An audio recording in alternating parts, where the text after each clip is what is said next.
So let's start talking about the tools that you need in order to run a webinar. Well, I think the first tool pretty much goes without saying. You're going to need a webinar hosting company, quite obviously. Now, you can try and get software and run your own webinar, etc., etc., but frankly, it's so much of a headache, I wouldn't even bother trying. You know, you need high availability coming into your site. You know, you need a lot of technology behind it, which, to be perfectly frank, is too much like hard work. It's much easier for you to rent space from a webinar hosting company. Now, if you were really keen and you were running an awful lot and you wanted to go into the markets, then sure, you can do that, but you know, most people aren't going to. So you're going to have to get a webinar hosting company, and we'll talk about those in a little while. Now, next, quite obviously, you are going to need listeners. There's no point you running a webinar if there is nobody at all listening in. You've got to get listeners, and we're going to talk about that more as we go through the program. So, you know, think about that. You are going to have them. Now, what else do you need? Well, you need a good quality microphone. What I strongly recommend is that you get yourself what we call a podcasting kit. Now, it's a microphone that it will sit on your desk, but it's in a base. It's got a base on it so it doesn't get knocked over. Has a cradle in it so that you can bang it a little and it's not going to get tapping noises. And it has a pop filter. If you don't have a pop filter, when you say "puh," you get some funny sounds. So if I say, I've got a pop filter here, so if I go pop, you can see that. That's with the pop filter on. If I remove the pop filter, pop, you can see that it sounds very different. Pop and pop. And if I go snake, snake, you can see there is a difference. And it does make a difference. Now, what you can do if you want is, you know, obviously not everyone's going to be able to spend sort of $70 to $100 on a decent microphone, so you may want to use a headset mic. If you are going to use a headset mic, then please practice beforehand and put it in a position where you don't sound like Darth Vader. There's nothing worse than listening to a seminar, a webinar where all you can hear is the host breathing. You know, it's terrible. It really is. It's so off-putting. So, you know, you've got to position the microphone right to make sure that when people are listening to it, it's easy for them to listen to it. You don't want them to be sitting there thinking, oh, God, I can't quite make out what he's talking about. I can't hear it properly. So get a good quality microphone. The pop filter, as I said, I feel it's very important. It does improve the quality of the sound. It takes away some of the sort of harshness of the voice, particularly sort of P's, S's and other sounds like that. Now, when it comes to positioning the head mic, if you're going to use one, then you sort of want it sort of almost parallel with your nose, basically. I know that may sound a bit counterintuitive, but if you have it right in front of your mouth, you're going to get the panting sounds as you're breathing. You're going to get breathing when you're breathing through your nose. You're going to get all the P's and S's sort of over-pronounced, if you like. So position it sort of opposite your nose and listen to it a few times. Record yourself. You've got Windows Media Recorder if you haven't got anything else. Just record yourself speaking, test the position, because when you're delivering this webinar, it's got to be right first time. You cannot sort of say to people halfway through the webinar, hang on a minute, I need to spend some time repositioning my microphone, because people are going to go, all right, bye, and leave. So, you know, you want it from the moment they come in there to sound really good, because that is going to help significantly. And of course, what else do you need? A reliable high-speed internet connection. Now, you are going to be broadcasting your screen or a PowerPoint presentation in your voice across the internet. So if your internet speed is, you know, your internet drops out every 2 minutes and is highly unreliable, you're going to struggle to run a webinar. So you need to have a high-speed, reliable internet connection that you can rely on. Now, a lot of people, I mean, mine does this, in an evening, it slows down like nobody's business as all the neighbourhood kids come home from school and pile onto the internet to go to YouTube and download illegal MP3s.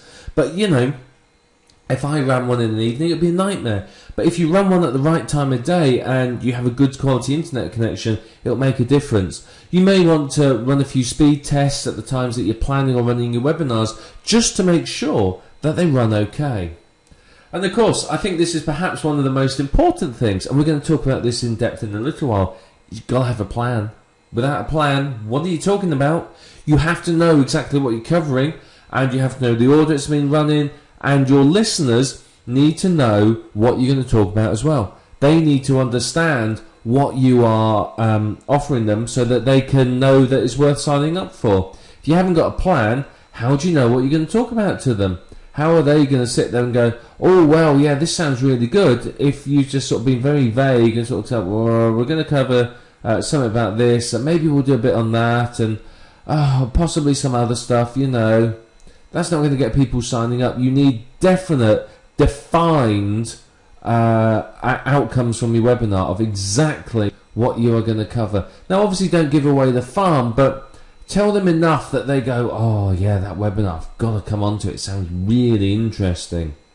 And that's going to help you significantly. So, we touched on this just now very briefly, but let's talk about it more in depth now. Let's talk about scheduling your webinar. What time of day do you run it? Well, firstly, it depends on when your target market is.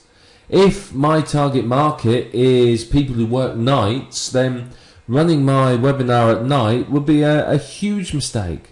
If my target market is people who work during the day, and I schedule my webinar for, you know, middle of the day, they're not going to attend.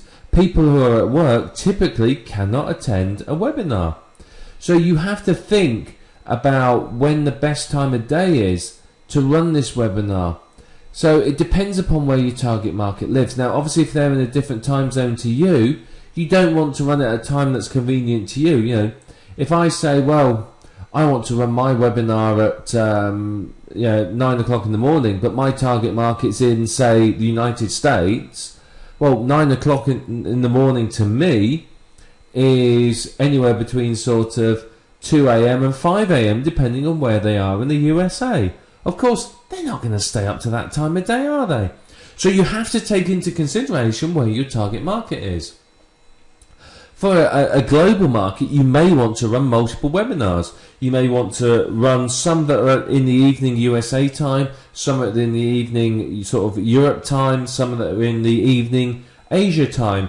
Yeah, I know, it's not going to be massively convenient for you, because you're going to be running a webinar at, you know, sooner or later one of the webinars will be in the middle of your night. But if you're committed and you really want to give the best to your listeners and you want to get the most from the webinars, then you'll manage, you'll do it. You know, it's only occasionally that you're going to do something like this, so you have to be flexible and sort of give to your listeners like that, because you know, you can't expect, you know, your 1,000 potential listeners in India to all sit up till 4 in the morning just to listen to your webinar. Some of them may, but the majority will not. So you do need to be, shall we say, flexible in when you're going to run your webinars. In most cases, evenings is usually a good time. Somewhere between sort of 7 or 8 p.m. is usually good, because, you know, most people are home from work by sort of, say, 8 p.m. They've had their dinner, they've eaten, they're ready to sit down, and they're ready to do something like this. If they've got children by 8 p.m, yeah, if they're putting kids to bed themselves, it's usually little kids by 8 p.m, they're usually in bed. So parents are typically free.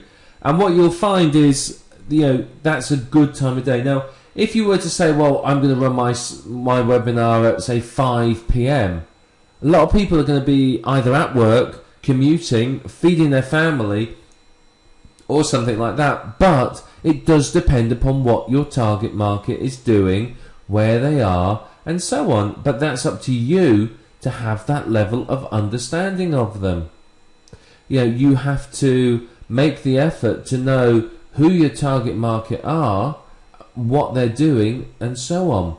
You know, you need to know their availability. And you may, as I said, schedule 2 or 3 or even more webinars at various different times in order to sort of maximize your reach. Now, that's very important if you are trying to maximize your sales. Now, say I'm selling something, I may well say, well, I'm going to run sort of 2 or 3 for, a couple for each time zone, and that way I can maximize the people that attend, and of course then maximize how much I'm going to earn from it. So take into account that majority of people work during the day.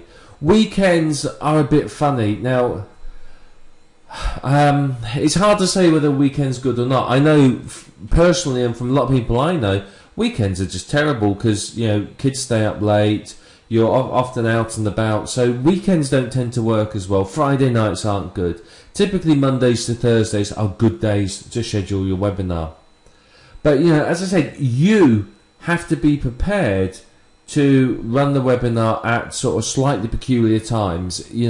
As I said, if I'm in the UK and I want to run a webinar for my USA listeners, and I want it to be at 8 PM, or say 7 PM Eastern time, that works out as 7. What's that? It's midnight my time. So I'd have to sit up from, say, if it's 2 hours, from midnight to 2 AM. But you don't mind doing that because it's your business, and hopefully you get a lot of people listening and make a good amount of sales from it. So you are going to have to be prepared to do these slightly peculiar hours with running webinars. It's just the way it goes. Now, one thing you can do is to offer a replay service. This is quite a good idea because, again, what happens if I can't attend it? You might have scheduled your webinar for Wednesday night, and I'm really interested in attending, but unfortunately Wednesday nights, well, that's the night that I go I go to Aikido, so I'm out all evening, so I can't attend, and I'm probably not going to want to miss my weekly scheduled event for a webinar. So offering a replay service is going to ensure that you get the most listeners, because people will come back on for 2 or 3 days afterwards and listen in, and people who couldn't make it for other reasons is going to come and listen in. So a replay service is going to help you maximize your listeners and obviously maximize your profit. So when it comes to scheduling your webinar, please think about it very carefully. Make sure that you're not just sitting there going, well, this time's convenient for me, so this is the time everyone's coming to the webinar. Think about your target audience. Think about what they do for a living, where they work, what hours they work, and so on. You have to do something that is convenient for them all. And if you offer the replay service and you sort of maximize your exposure, if you like, then you're obviously going to do a lot better with your webinar.